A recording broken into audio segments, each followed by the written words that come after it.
It's graduation season at SC State. We'll talk with a graduating senior about her experiences here at State.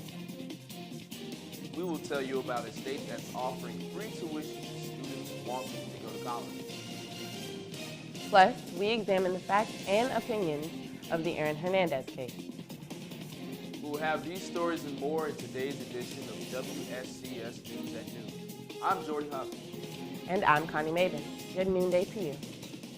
We start with a story that affects several students here at SC State. Internet outage. According to the university officials, all internet services have been restored to all parts of campus.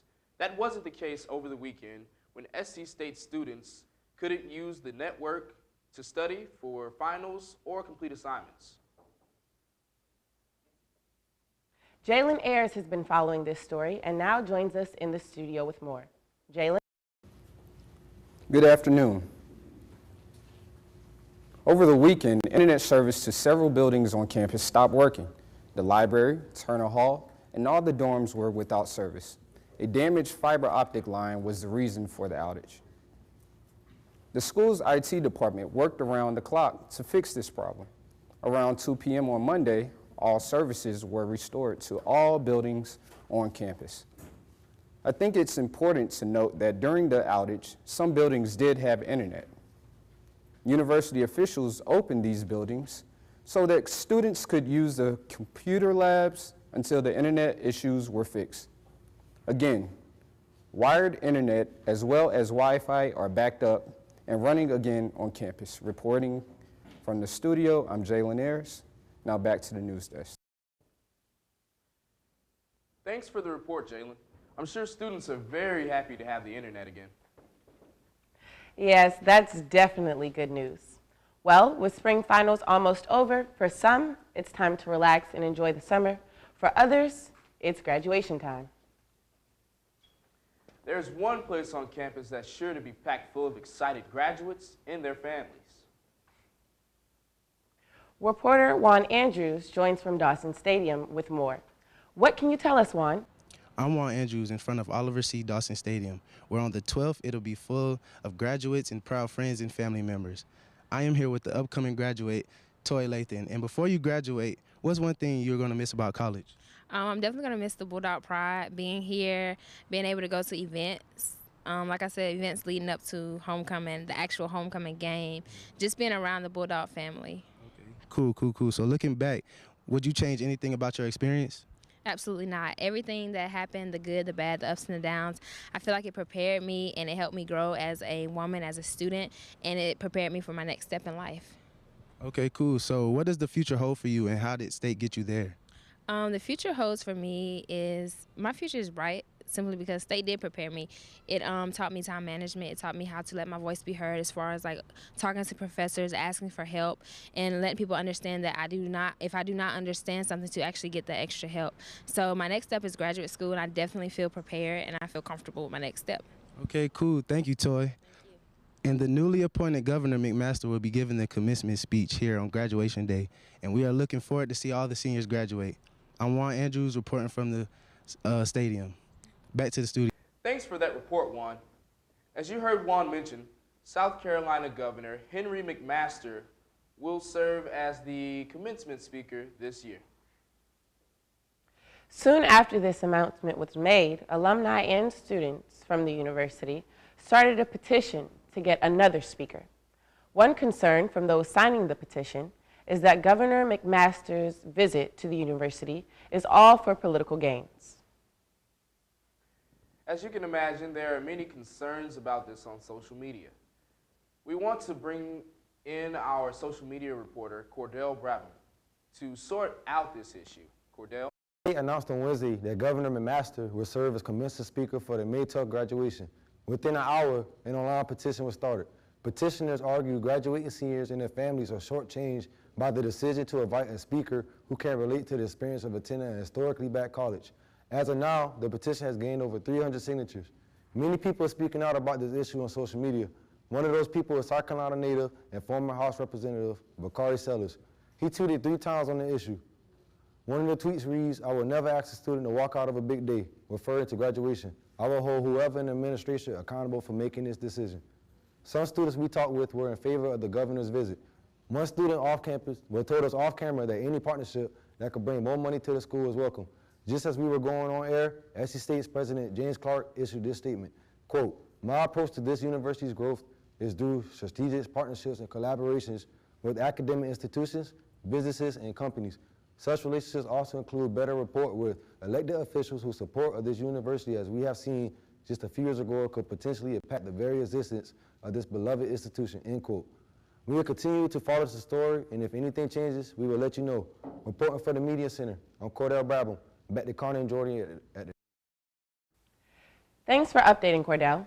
When WSCS News at noon continues, we'll take a look at some national news. We will talk with a police officer about the suicide death of Aaron Hernandez. Plus, we'll check back in with Juan Andrews, who's at the stadium. We'll be right back.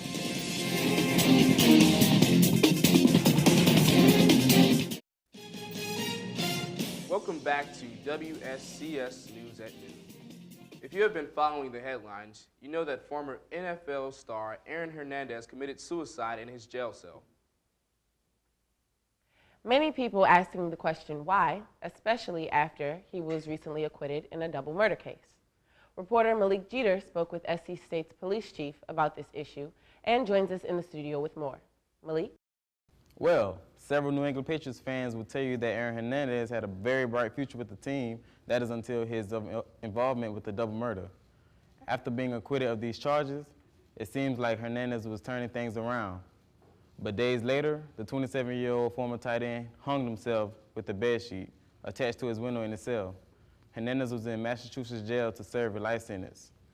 Football fans and others are wondering, was it really a suicide or a cover-up by the prison staff?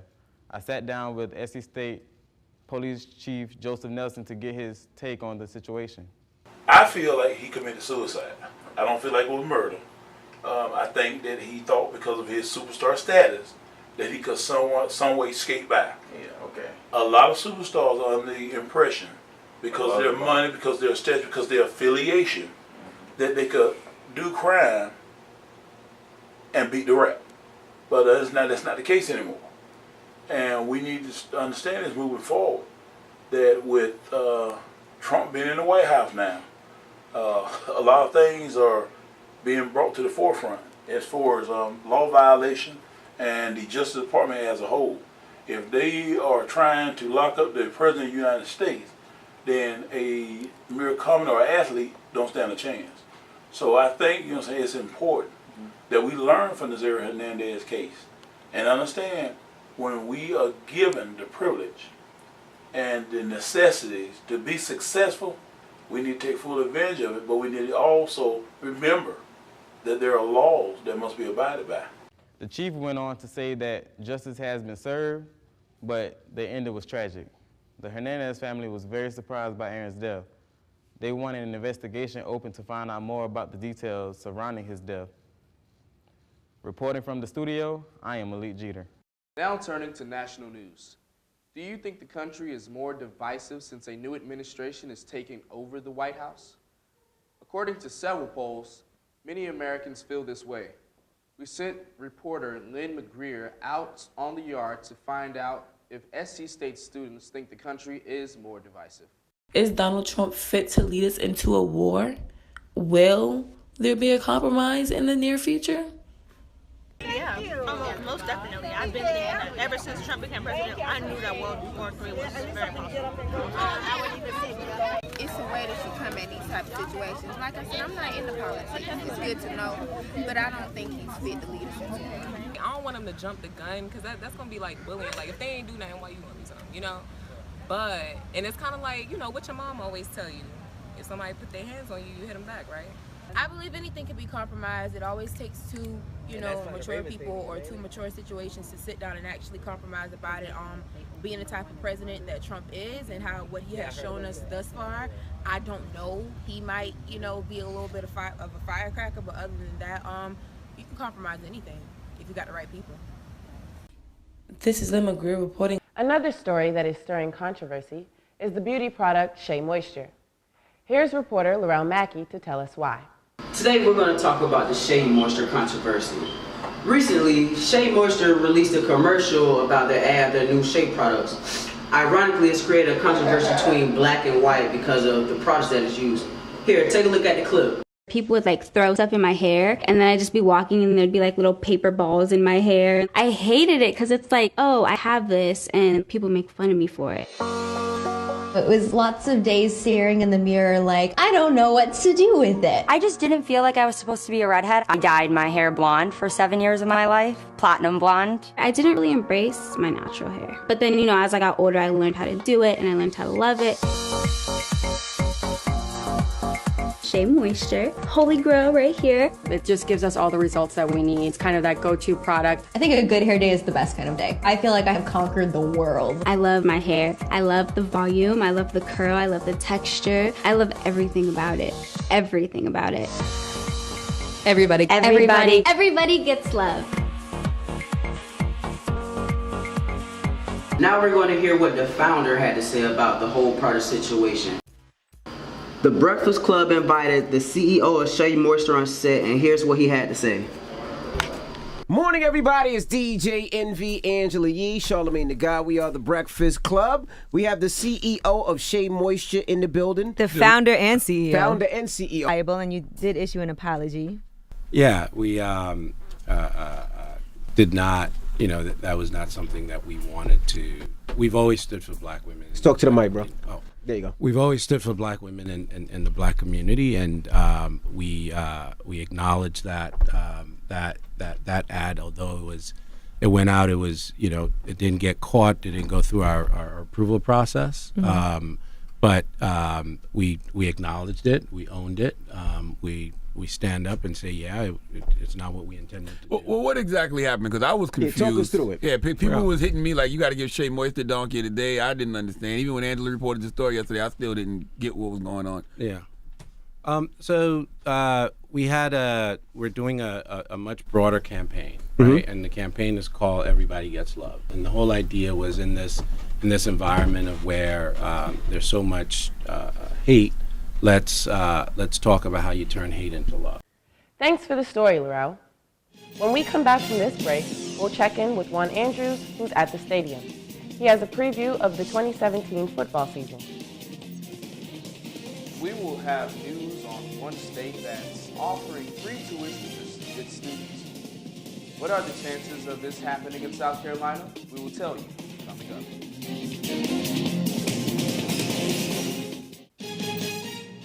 With more and more students having to spend more on their college education, one state is offering free tuition to any student wanting to attend college. New York is the first state in the country to offer free tuition to its students. For more on this story, here's reporter Sterling Jones. How does this free tuition work? Well, Connie, starting in this fall, any undergraduate student who wants to attend a 2- or 4-year public college will be eligible for free tuition. To be considered, the student's family income must be lower than $100,000 a year. I spoke with an SC State student who is a Brooklyn, New York native to find out her new take on this academic initiative. For a New York native, Nakia Ali, attending college in New York wasn't her first choice. I went to high school in New York for a year. Today, Nakia attends South Carolina State University, a 4-year university in Orangeburg, South Carolina. However, in New York, thanks to an innovative program, students from families making less than $100,000 a year will be able to get free college tuition at New York State universities starting in fall 2017. Although the new law seems too good to be true, the program does come with some technicalities. Living in New York after graduation is no easy thing to do. Job searching in New York is very competitive. This economy, you need a college education if you're going to compete. Additionally, only about 80% of the New York students are predicted to be eligible for the program. Hopefully this scholarship will change the mindset for everyone, for all the high school kids living in New York, that college is attainable at an affordable price. Altogether, the program should provide some financial freedom for students to pursue their education and fulfill their dreams. As of now, there are no plans to expand free tuition to South Carolina. Just an additional note, New York is the only state to offer free tuition. However, other countries are currently offering this option to students. Some of those countries are Germany, Denmark, Norway, and Finland. Reporting from the studio, I'm Sterling Jones. Back to the news desk. Thanks, Anthony. Closer to home, South Carolina State University is partnering with several technical schools and other institutions to help students graduate. The online school, University Phoenix, is one of those institutions partnering with SC State. With these two schools connected, the hope is that college dropouts will return to school and complete their degrees. Reporter Devontae Williams talked with SC State Interim Provost Dr. Leary Luke to find out more about this partnership. The university believes that this collaboration will provide more opportunities for students to achieve and pursue the dreams of their desire. I'm Dr. Larry Luke. I'm the Interim Provost at South Carolina State University.